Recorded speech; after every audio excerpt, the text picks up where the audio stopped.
Bonjour et merci de nous rejoindre sur France 24. Nous venons donc de l'apprendre. Le gouvernement burundais annonce la mort de son président, Pierre Nkurunziza, sur Twitter. Il avait 55 ans.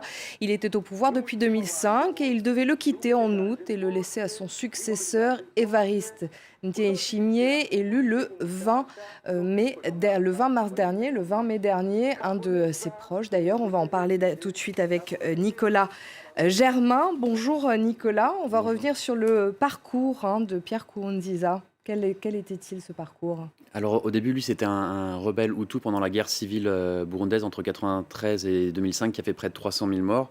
Lui était membre du FDD. Et ensuite, au sortir de cette guerre civile, il va être élu président en 2005. Une deuxième fois, il va être élu en 2010. Donc ces deux premiers mandats se passent plutôt bien. Là où ça commence à coincer, c'est en 2015 où il est candidat à un troisième mandat controversé.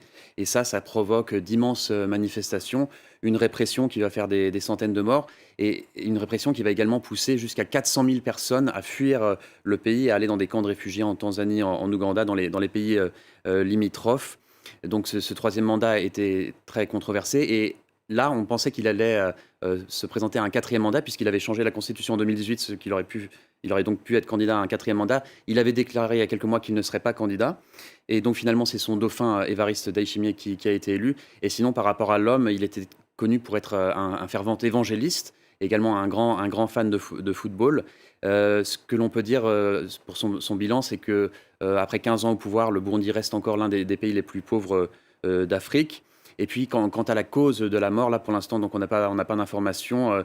On nous dit juste un arrêt cardiaque. Ce qu'il faut savoir, c'est que lui, il considérait que le Covid n'allait pas atteindre le Burundi. Il avait dit que Dieu avait purifié l'air du Burundi. Donc là, pour l'instant, on n'a pas d'informations sur les causes de sa mort, mais on sait que lui, il ne croyait pas vraiment au Covid et qu'il ne pensait pas qu'il allait atteindre le Burundi, en tout cas.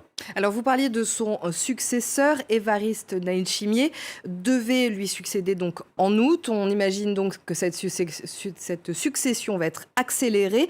Qui est-il?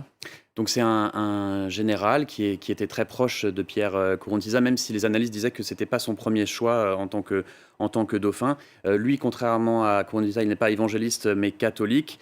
Selon les analystes et les diplomates, il est plus conciliant, moins dogmatique que Pierre Nkurunziza, qui n'était pas très ouvert sur le monde international. Et tout le monde se demandait, est-ce qu'il va être une marionnette de Pierre Nkurunziza une fois qu'il sera en poste au mois d'août? Et bien maintenant, cette mort, évidemment, chamboule toute la donne politique au Burundi.